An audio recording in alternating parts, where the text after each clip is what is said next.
Hello and welcome to Samsplaining Science. I'm Sam. I'm your host. I'll be Samsplaining the science. And this episode is about social media. But before we get into the episode, I wanted to check in and say hello. How are ya? I hope you're doing well. Thanks so much for tuning in and for listening or watching wherever you're consuming this episode. I wanted to check in because it's been a while since I have last posted an episode. I'm not going to apologize because I feel like every time I take an unannounced hiatus, I apologize. And it's like, it is what it is. It's fine. I don't think it's going to ruin someone's life if you go a couple weeks without hearing from me. A couple months, to be honest. But I am motivated now to work on this project of mine. I mean, I've always had the motivation, but I guess, things just come up and life happens. But I think of recent events, I've been really motivated to get back into communicating science.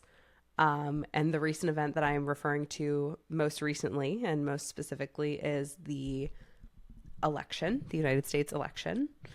Of the 6 of you that listen to this podcast, I think all of you live in the United States. So you're probably aware that there was an election that happened earlier this month.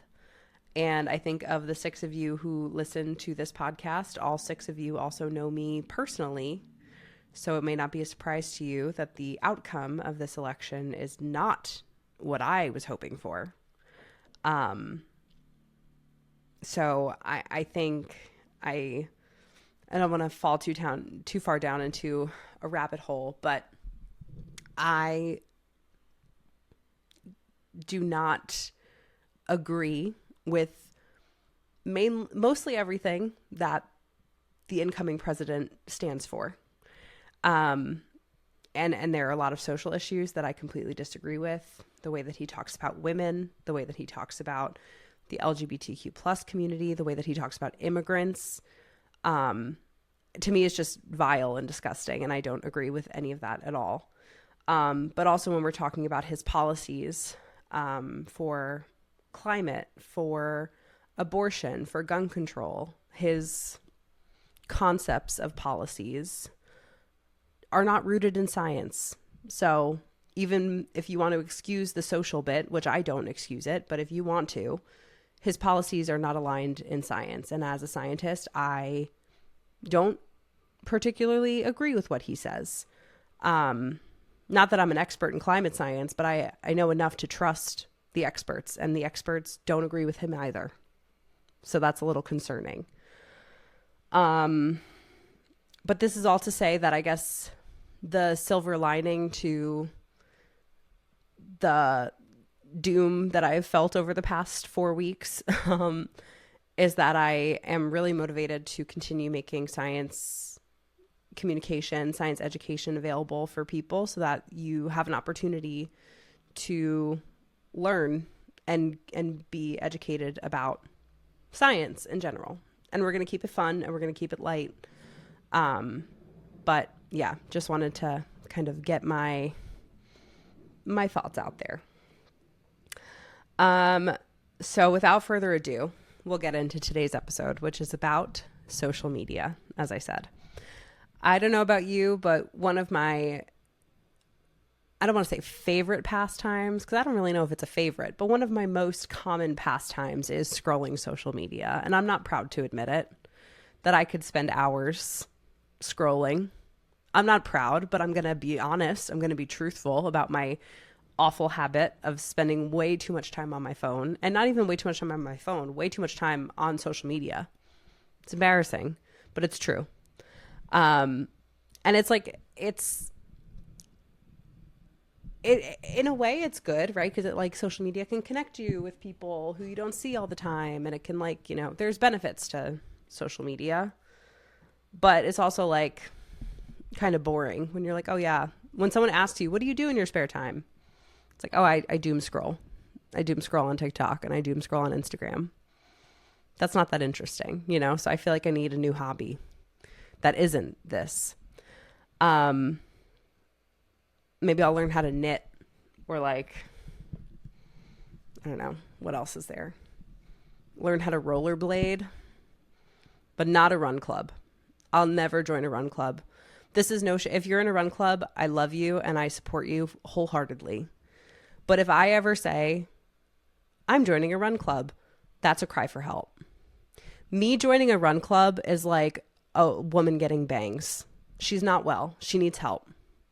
Help her, you know? So aside from joining a run club, I have to find a hobby that isn't doom scrolling social media. But yeah, I would say it is a problem that I have, for sure. The first step is admitting that you have a problem. And then the second step is doing an entire podcast episode where you talk about your problem and the science behind your problem. That's where the science comes in, the fun bit.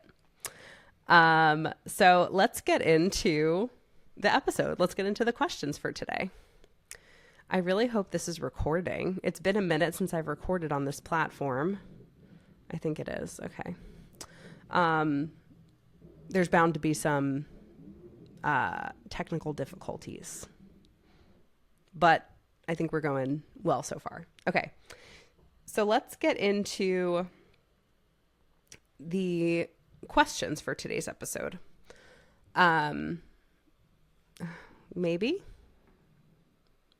I don't know if you can hear it through the microphone. My computer is hyperventilating. You know, when your computer breathes and it's like, I'm not going to do it, but it's aggressively breathing right now. Anyway, okay. So I kind of alluded to this before. Social media has some good things about it, right? It helps us connect with people that we don't see a lot. It also is good for entertainment, right? I feel like people watch movies, people watch TV, people can watch some Instagram reels or some TikToks. You know, it's just a form of entertainment. It's also really good for education. You might be watching or seeing my content on Instagram or on TikTok, and I hope you do, and I hope you interact with it. I hope you enjoy it. My primary goal there is to educate, right? And social media is a way to do that, to educate. So I feel like there are a lot of benefits to social media. However, there's a lot of talk about how social media is not perfect. And some of those imperfections, one that comes to mind, and I feel like one that's talked about a lot, is like the spread of misinformation. I have a whole podcast episode about misinformation from like last summer. I don't remember the number. I can look it up. I feel like it was like 27 or something. Episode somewhere around there. But I was talking all about misinformation. Today's episode, we won't be talking about misinformation. We're going to be, hold up. Sorry. Now I'm curious to see what episode it is. Episode 28, my favorite number, because I was born on the 28th. Episode 28 is the one about misinformation. But today we're going to talk about another aspect of social media that maybe is not perfect. And that is social media's impact on mental health and well-being, particularly in adolescence. So for today's questions, the first question that we'll talk about today is, does social media impact mental health and well-being? And for this question, I will talk about a review article that kind of covers a comprehensive summary of the answer to this question.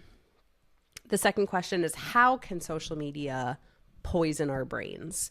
And I do use the word poison here. I mean, I didn't put quotes, but I'm embellishing a little bit. Poison is a little bit of a dramatic word.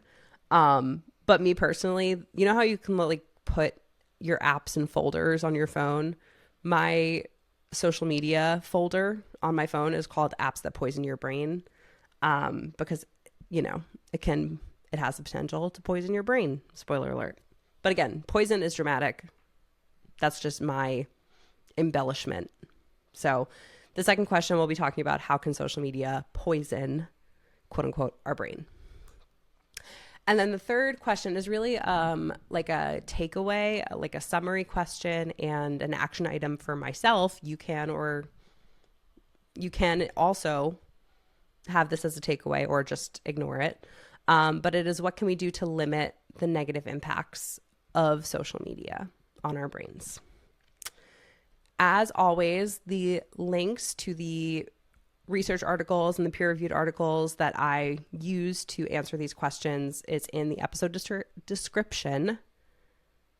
I'm stuttering a lot today. I'm like, what's the word? I don't think stuttering is the right word. It's like stumbling. That's what I meant to say. I'm stumbling over my words today. But the links to all of the papers are in the episode description, so you can feel free to follow along. If you're listening and not watching on YouTube, you can check the links for like some of the figures that we'll talk about and so on. So definitely feel free to check that out. Okay. Question 1. Does social media impact mental health and well-being? So for this first question, I'm going to be referring to a review article that was published in the Trends in Cognitive Sciences by Dr. Ethan Cross and colleagues in 2021, so relatively recently. And this is a review article that summarizes original research studies that give an overview of the research done in the field of social media and mental health. So I'm sure a lot of us are familiar with the social media platforms, the big ones like Instagram, Facebook, TikTok, Twitter, X, even new ones coming out like Blue Sky, which, by the way, I'm no longer on Twitter X, but I am on Blue Sky. So if you're on Blue Sky, follow me. I haven't used it yet. I literally just made an account like right before filming this. So if you're there, find me. We'll chat. But in theory, you would think, and I think the primary goal of these apps, of these websites, is to connect people who would otherwise not be connected. And what results from that can be really positive experience. And in a perfect world, that's true all of the time. But unfortunately, that's not always the case. And there have been a lot of studies, like the one cited in this review article by Cross and colleagues, that look into exactly how using social media can have an impact on our well-being. So things like positive or negative affect or mood, looking at scores of loneliness or anxiety or depression or life satisfaction. And interestingly, but not so surprisingly, the results haven't always been clear-cut, like a unanimous answer of social media is always good or is always bad. More research needs to be done to look at ongoing, or to look at like factors that contribute to the impacts of social media. So whether it be like cultural differences or individual differences that might determine how a person's experience with social media can impact their mood and their mental health. Or even things like how long a person is using an app, or, you know, how they're using the app exactly could have an impact on these things. So it's a really complicated area to study, which kind of leads to this ambiguous answer of, does social media impact mental health? It has the potential to, and there are studies suggesting that it does, but whether it's good or it's bad is not really clear. There are also studies saying that there's no impact on mental health with social media use. And I think a lot of the early research that was done on social media between like 2005 and 2011, they talked about Facebook. And if you were on Facebook between the years of 2005 and 2011, I think I had my Facebook in like 2008. I want to say I got it in like high school. Don't do the math on that. Don't worry. Don't do the math on that. I'm young. Trust me. But anyway, that was a time like on Facebook, if you had one back then, you'll remember like poking, like someone poked you. And like, that's what you did on Facebook. And you could like write on people's walls, which I guess you can still do. I don't know. I don't really use Facebook anymore. You could like send people bumper stickers. You could take like a what member of the office cast are you quizzes, you know, like little things like that. It was all fun back then before it, you know. Okay. Just kidding, Facebook. Love you. Hire me, Mark Zuckerberg. Just kidding. I'm not even looking for a job. Anyway, okay. So this is all to say, first of all, what a time to be alive. But a lot of the studies that were done that were cited in this study, this review article, were looking at like older experiences of social media. And a lot of the studies were cross-sectional in design. And what that means, for those of you who don't know what that means, it's like you're taking a measurement at one point in time versus a longitudinal study where you would take measurements over time, right? So this is like you survey somebody based on their social media use once, and you survey somebody based on their, like asking about their anxiety scores, depression scores once. And it's like just an instantaneous point in time. And the findings of a lot of these studies were pretty inconsistent. Some had positive links to social media, some had negative. And others, it like depended on things like social networking size or gender. So it's kind of a complicated question.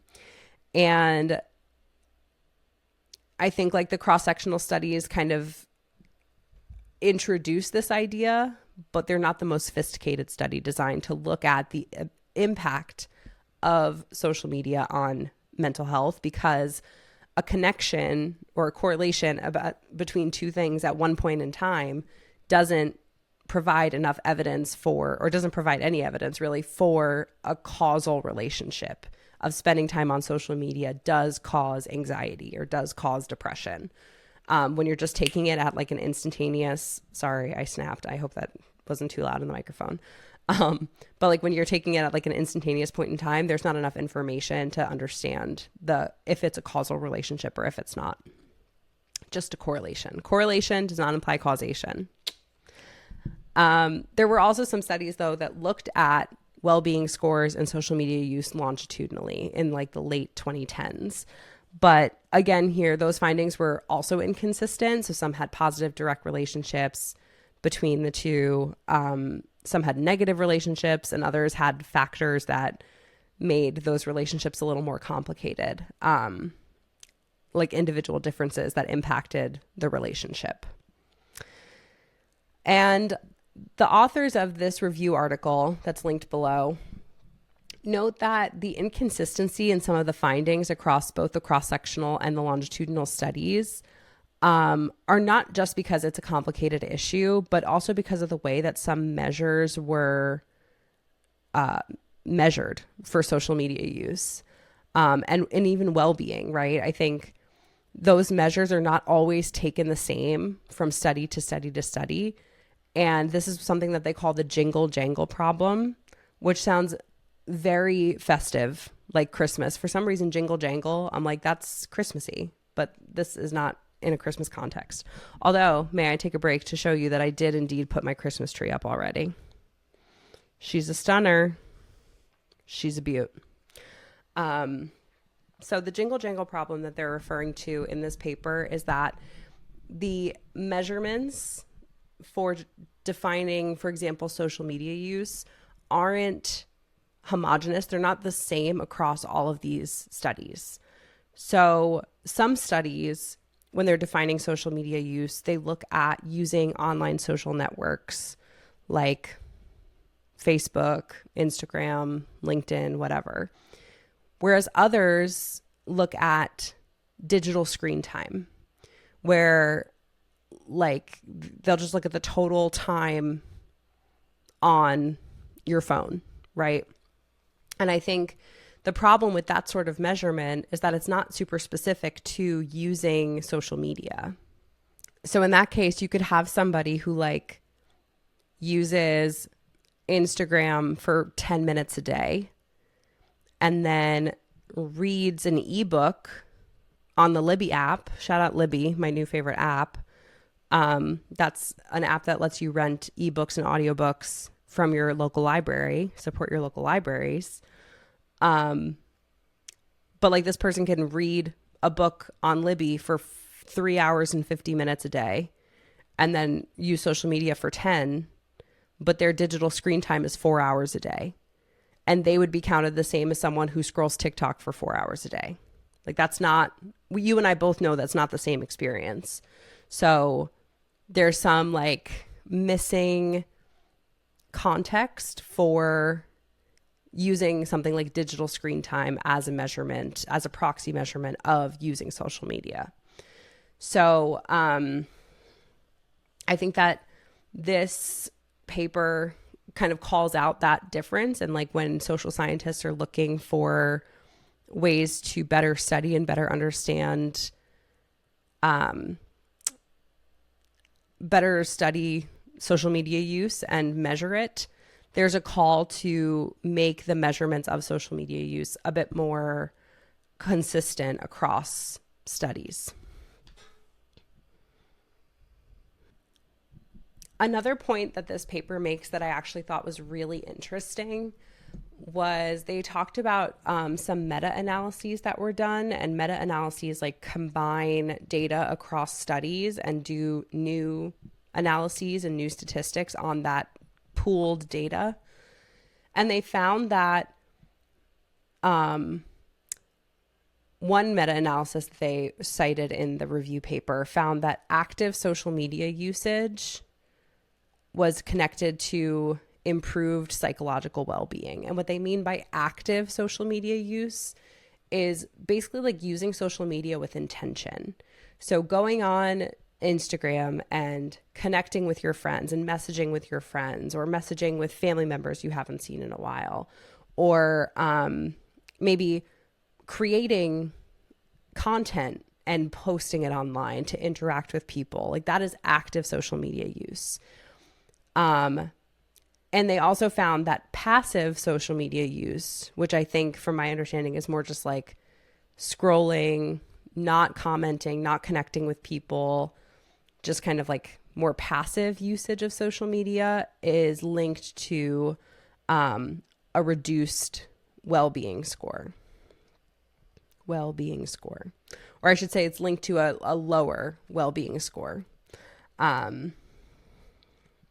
Another meta-analysis looked specifically at depression and social media usage, and they found that links between depression and social media were higher when engaging in harmful social comparisons.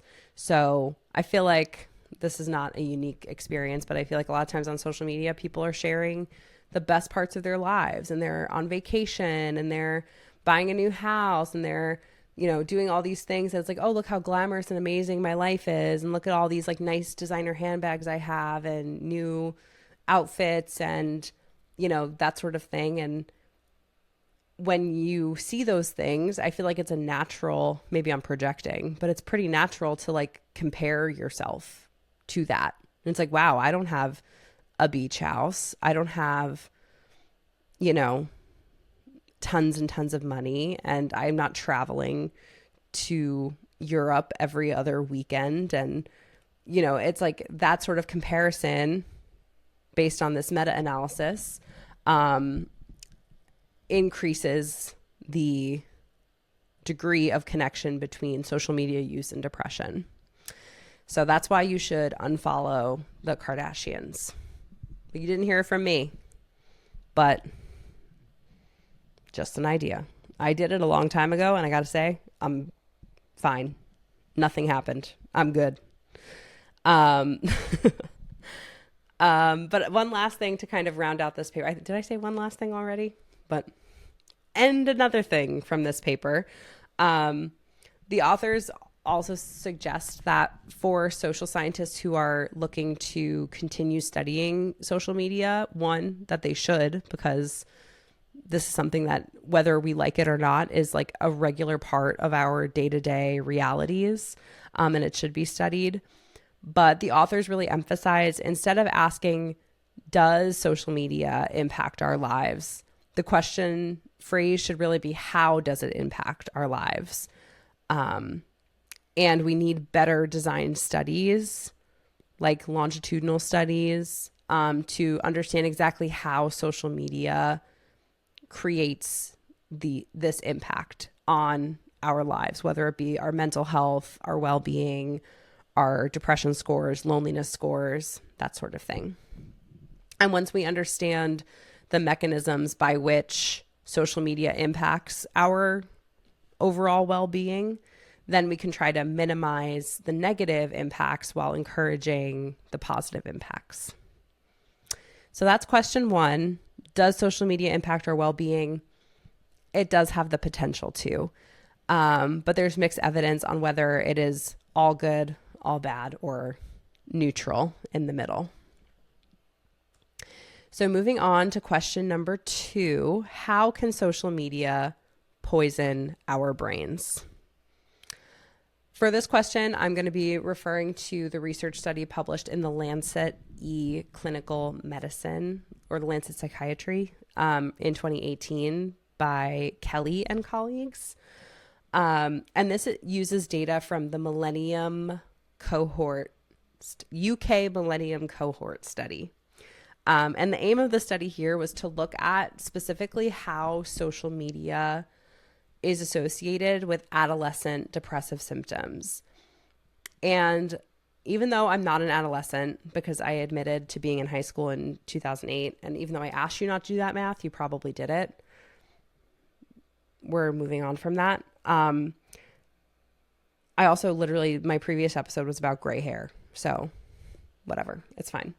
But even though I'm not an adolescent, I feel like reading this paper kind of gave me some perspective, even though I have like a fully adult brain at this point. I'm like, oh, I can see how maybe there are ways in which it's possible that social media use can impact the brain, based on all these mechanisms that I'll get into in a second. But it was useful for me, even though I'm not an adolescent. I'll just say that. But I also understand that adolescent brains, like teenager brains, are a lot more malleable. They're still in like the learning stages. They're learning habits. They're learning a lot. So they're probably more susceptible to some of these changes than a fully grown adult brain is. But with that being said, still, I learned a lot from it.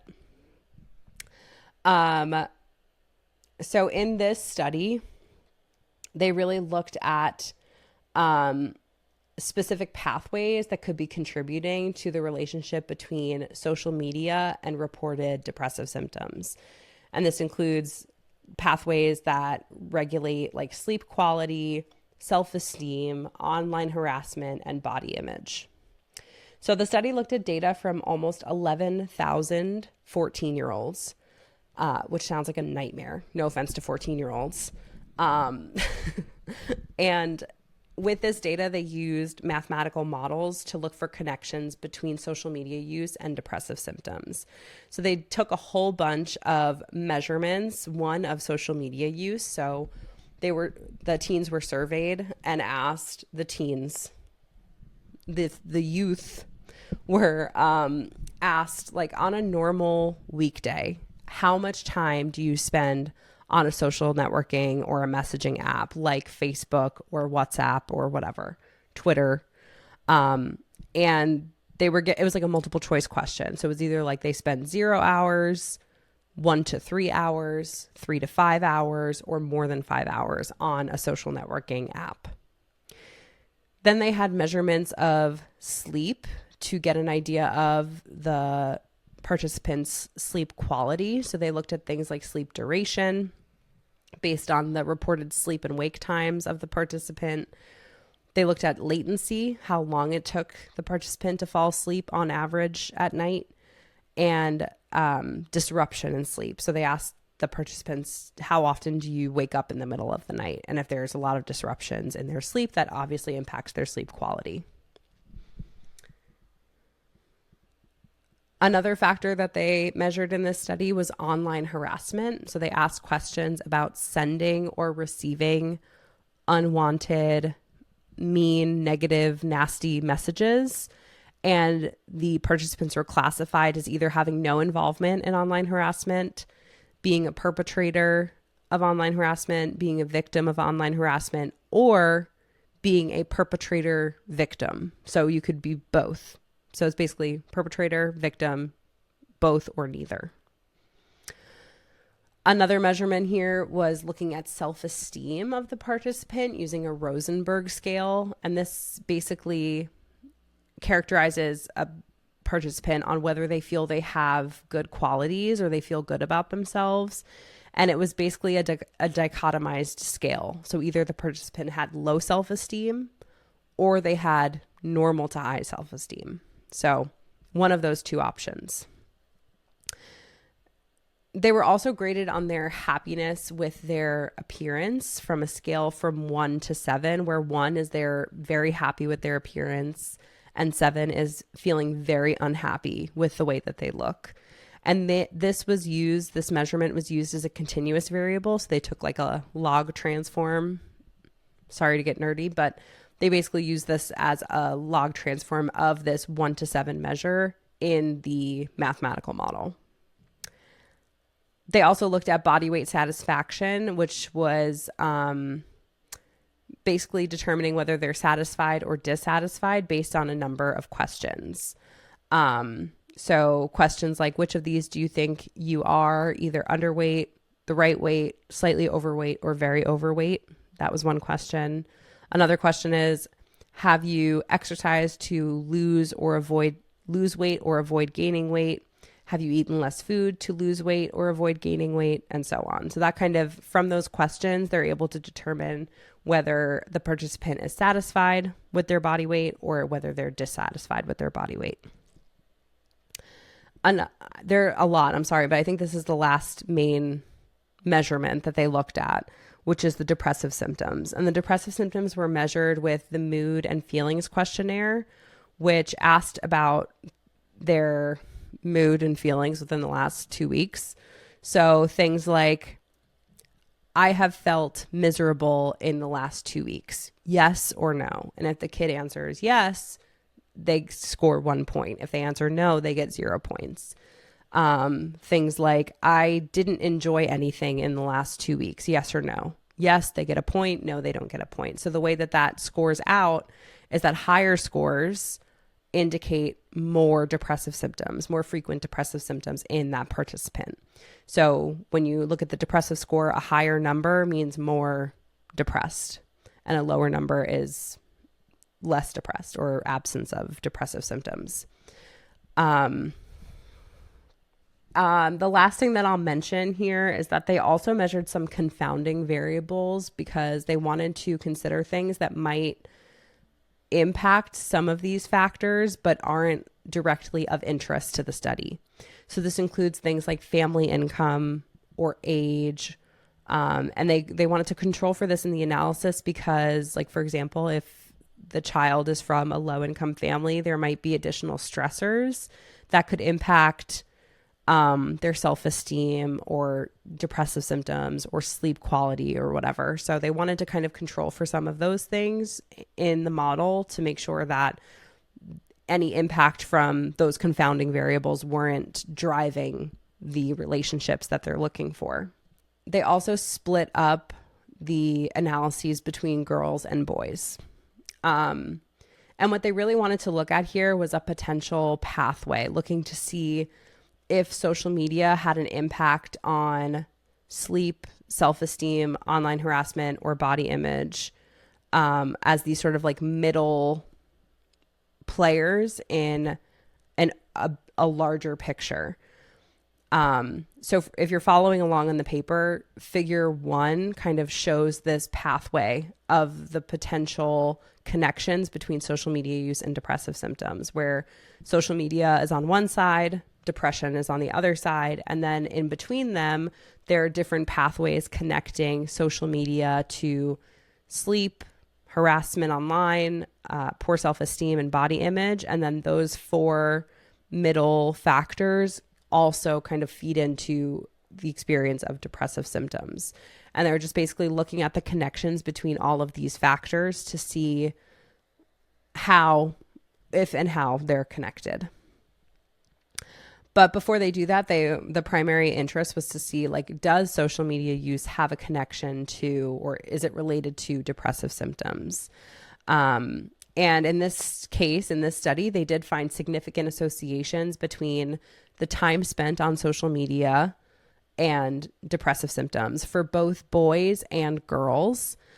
The effect that they saw was slightly higher for girls than boys, but both were significant.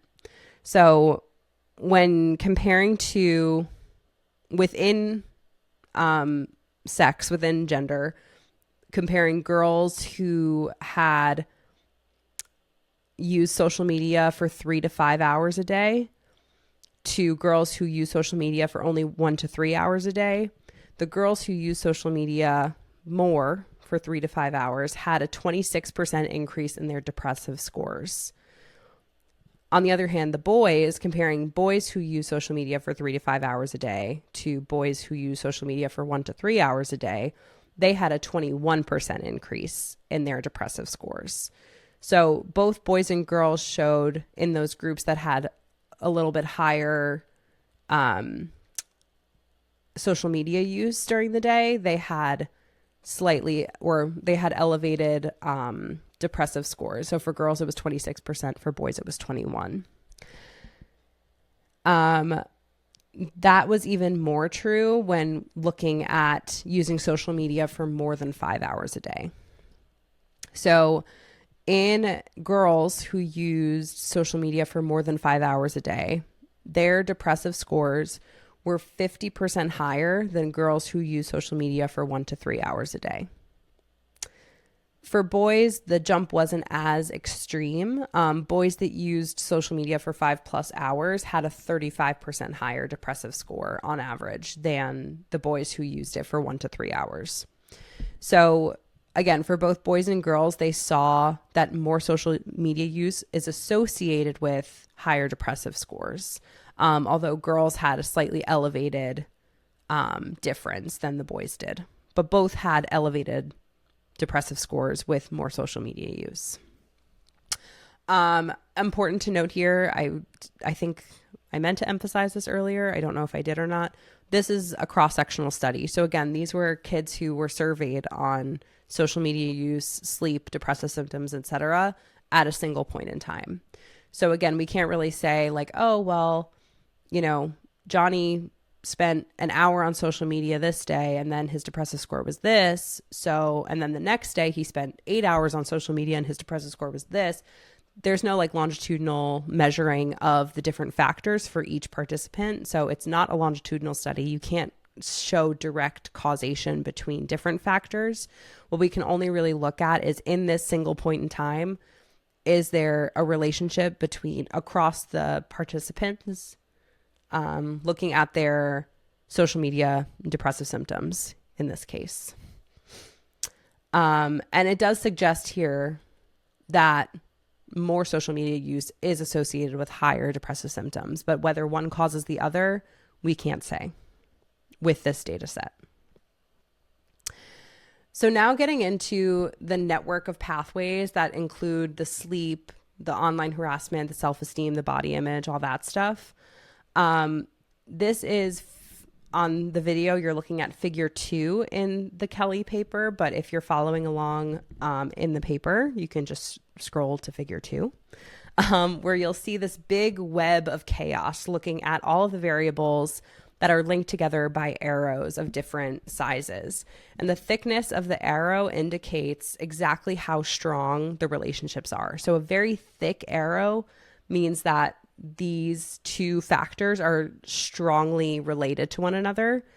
The thinner arrows are still significantly connected, still related to one another, but not as strong of a connection, basically. So in this figure, in figure 2 of the Kelly paper, we see that the mathematical models, stumbling over my words, sorry. The mathematical models showed that longer time on social media was also related to more experience with online harassment, lower self-esteem, poor body image, but most strongly related to poorer sleep. And more online harassment, more poor sleep, lower self-esteem, and poor body image were all related to higher depressive symptoms or more frequent depressive symptoms. There were also some indirect relationships between the middle factors, including like showing that online harassment. I forget that I have a mouse on the video. I can point it. Online harassment is associated with poor body image as well as poor sleep and poor self-esteem. So these, again, are just associations, so not necessarily one causing the other. But when someone experiences a lot of online harassment, they also have poor sleep, and vice versa, for all of those. But again, one is not necessarily causing the other, or at least the data from this study cannot conclude whether one is causing the other or not based on the design of the study. But even from this, we can see that there are potential pathways that could lead someone, in this case, a teenager, to experience depressive symptoms in line with social media use and the behaviors and the experiences that can be associated with social media use. And I think that that's something that I'm really taking away from this paper, is that. So now getting to question number 3, my takeaways, and the last question of how can we really limit the negative impacts of social media? And what am I going to do to limit the negative impacts of social media? I think it's complicated, right? And it's important to find a balance because it's not really straightforward of whether social media is all good and all bad, right? So the positives here, again, that social media fosters connection. It can build community. It can provide educational information. It can be used for entertainment. There's a lot of positives that can go into social media, but excessive use is also associated with poorer self-esteem, poorer sleep quality, and increased depression scores, like we've seen from the Kelly study.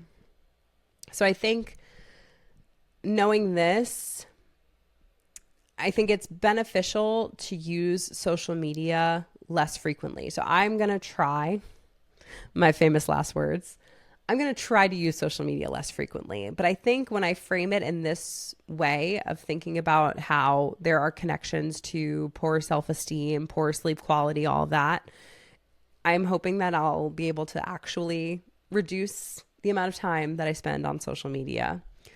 And while I'm on social media, I think I want to be more mindful about what I'm doing there, right? And I feel like I've been pretty good at that. Like when I'm on social media, especially over the last couple of weeks when I've been like doom scrolling, I like recognize like, okay, I'm stressing myself out. I need to like go like put my phone down and like wash my dishes, or like put my phone down and like take a walk, or just go do something else, right? Take my mind off of this because it's stressing me out. It's giving me like a negative emotion in that moment. But I think like getting back to the review paper and the meta-analysis that was cited there, the intention with which you use social media really can impact whether you're having a good time or a bad time, right? Like if I'm on social media and I'm looking at pictures of my friends and their babies, or like, you know, my family who I haven't seen in a long time, like that's a good experience on social media. I'm enjoying it and I'm intentionally using it to connect with people. But if I'm using it just to like doom scroll, that's not an active participation of social media. That's a passive use of social media, and that's not good, right? So like, I think I'm just going to try to be more mindful of that when I'm using social media. So those are my takeaways. Social media can be good. It can also be not good. And knowing this, and having admitted to my social media problem earlier on in this episode, I will reduce my time on social media. I will not be going into specifics of how much time I will reduce it to, because My screen time report is between me and God and Tim Cook, and that's it. Only the three of us can know what my screen time is. But I will work on reducing it, and when I'm using it, to use it with more intention. And you can do that too if you'd like, or you can just be like, okay, Sam, good luck with that. And I appreciate it if you did say good luck with that. I appreciate all of the good luck. I'll need it. So that's that. So with that, I will sign off. That is all for this week's episode. Please don't forget to follow, rate, and review the podcast wherever you're listening. And please subscribe to the YouTube channel if you haven't already. You can always watch these episodes. And I think with episodes like this, when there's visual aspects, why can I not find words today? It's kind of scary. When there are visual aspects to the episode, the YouTube is a nice way to listen and watch and view. So definitely check that out. You can also follow the show on social media. Actively using social media for a positive experience. You can follow me on Instagram and TikTok and Blue Sky. Hello. All of those are at samsplainingsci. So feel free to check it out. And connect with me there and ask questions if you'd like. You can submit your questions for future episodes or topics that you want to see on the show at samsplainingscience.com/ask, or you can DM me on social media. Again, active use of social media and connection. It's good. You can do that. But yeah, so if you have any questions or any topics that you want Sam explained to you, please ask away. Thank you so much for listening to this week's episode. I hope you learned a little bit and laughed a little bit, and I will talk to you next time. Bye.